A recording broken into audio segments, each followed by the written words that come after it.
Ever since Solo lost money for Disney Star Wars, they've been hesitant on releasing their properties theatrically because then it's pretty obvious whether the movie was a success or failure. Instead, they kind of coincide with the launch of their streaming service, rework some of their movies into television shows for the Disney Plus platform, like The Mandalorian, for instance, was initially going to be a movie, but they decided to put it on the Disney Plus platform instead. And for some time that was working for them. That was pretty well received. But as time goes on, that goodwill was kind of lost once their shows were not performing and the executive just started resorting to attacking the fans for just not liking the crap that they're putting out. And then if you look at the latest thing that they have for the Disney Plus platform, the Acolyte, you can see the like to dislike ratio is not in their favor. And it's even worse when you consider how much Disney is actually spending on these. Like the Acolyte, for instance, it was reported that they spent somewhere in the $40+ million range on just the pre-production alone. And when it's all said and done, they probably spent around $150 to $200 million on the Acolyte. And this is something that everyone is essentially just figuring is going to be another flop for them, pretty much like everything else that they've been putting out. And that's why Disney is kind of going back to the well with their Star Wars properties and starting to rework some of their shows now in order to make them more theatrical. So hopefully they can spend less money on them and maybe generate some revenue. And that's where we're getting news like The Mandalorian is going to be a movie. Now, this isn't necessarily a new information. We heard about this some time ago, but now we're getting some updates on what they're going to be doing with The Mandalorian and the release schedule for that. The Mandalorian would be getting a tie-in film released in theaters. It's now been revealed that Disney and Lucasfilm have set The Mandalorian and Grogu to be released on May 22nd, 2026. Now, if you're going to adapt the Disney Plus Star Wars show into a theatrical movie, The Mandalorian, I think, makes the most sense considering out of all the Disney Plus Star Wars shows, that's the one that's gotten most universal praise, even amongst fans of Star Wars that Disney just tries to dismiss as ists and phobes and all that other stuff when they don't want to acknowledge the legitimate criticism that people have with the Star Wars property, even if some of the latter seasons of The Mandalorian weren't as well received as the earlier seasons, but I will get more on that in a little bit. First, let's continue on with this article. As the title suggests, the film will be directly connected to The Mandalorian, and series co-creator Jon Favreau will be directing and co-writing the script with Lucasfilm Chief Creative Officer Dave Filoni. The two will also produce The Mandalorian and Grogu with Lucasfilm President Kathleen Kennedy. You know what that means. Put a chick in it, make her gay! The article goes on to say that Pedro Pascal will return to voice the character and he will appear on screen if he removes his helmet, which I'm assuming that'll happen at some point in the movie, but no word yet on other characters like Katie Sackhoff or anyone like that if they're going to appear in it. So we'll just have to wait and see. We don't know anything about the actual story yet, just the release date and the title is The Mandalorian and Grogu.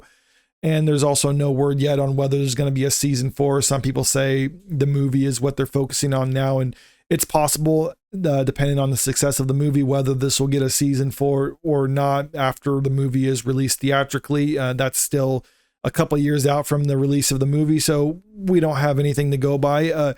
But it's still doubtful whether the movie will be successful for Disney, despite them needing this to be a success for the studio, because they've been dealing with failures at not necessarily at the box office. The original trilogy obviously did pretty good. I'm talking the original Star Wars trilogy for Disney. But since then, we've seen mixed results with obviously Solo failing at the box office.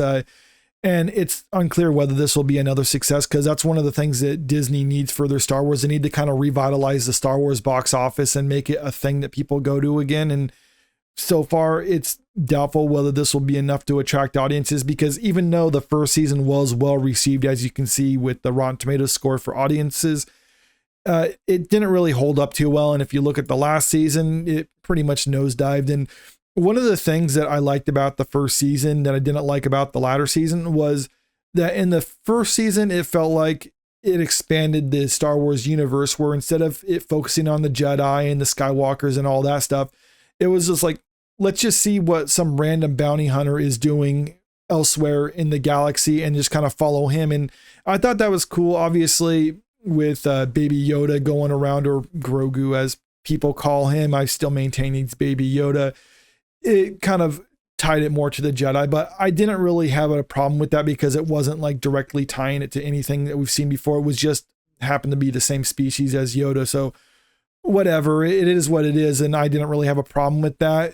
Second season, it started to slip for me because they were kind of, instead of expanding the universe, they're more or less contracting. It's like, hey, remember these characters from the other Star Wars stuff? Remember these ones? It was just basically them dangling the member berries and trying to set up all their spinoffs and other things that they're doing. And that's really what the second season felt like to me, is just them setting up spinoffs for all their other Disney Plus Star Wars shows.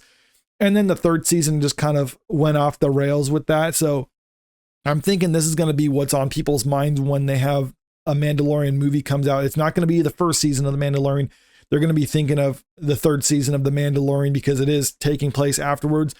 And it's doubtful whether this one will actually be successful or not. And I think Disney understands that it's not going to be as well received as some of their other Star Wars properties. Even though this is a popular show on the Disney Plus platform, a lot of the common Star Wars fans, just like the normie audience, don't necessarily watch their Disney Plus shows, as we can see by viewership numbers. It's just the people who will go to the theaters and watch the movies, and that's it. And maybe since it's been such a huge gap between the last Star Wars movie and this one, that they are hoping that they can attract some of those normie audiences and kind of make it feel like it's a special event again. But still, it might not be something that people care about because it's nothing that people are familiar with. It's just another character. So maybe they do need to have those old Star Wars characters and try to attract them. Who knows? But Disney is definitely playing it safe with this one, because it was reported that the budget for this upcoming Mandalorian movie is a lot lower than most of their other Star Wars budgets. It's saying right here in this article, $120 million, which sounds like a lot, but you compare it to some of their other Star Wars movies where they're spending a couple $100+ million on them, then obviously this is significantly lower. But if you actually consider how much they spend on each season of this, that's pretty much the same amount that they spend on each season of The Mandalorian. So they're basically, instead of having, what is a season, probably like 6 hours or whatever of screen time or something like that. So they're getting 6 hours and condensing it down to 2 hours, but spending the same amount. So I don't know. I mean, it seems like it's a good enough budget for a Star Wars movie if that's what they're doing, but it would have to look significantly better than what the show is. Everything can't just be obviously filmed in the volume and things like that. They have to do more with it than what they're currently doing. So I don't know what's going to happen. We'll just have to wait and see. But like I was saying, this is something that Disney needs to succeed at the box office, because they haven't really had a box office present for Star Wars for quite some time now.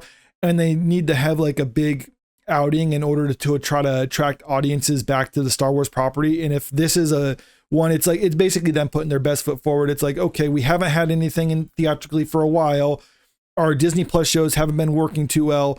This is the best Disney Plus show that we have. So let's try to repackage this into a movie and try to see how it does. And if this doesn't succeed, well, then that just spells doom for the future of Star Wars for Disney. But let me know what you think about all this in the comment section below. And if you haven't already, make sure you click that subscribe button if you want to stay up to date with the latest in entertainment news. And if you don't mind, could you click that like button and share the video, or dislike button? It doesn't matter to me, but it really does help out the channel either way. Thank you.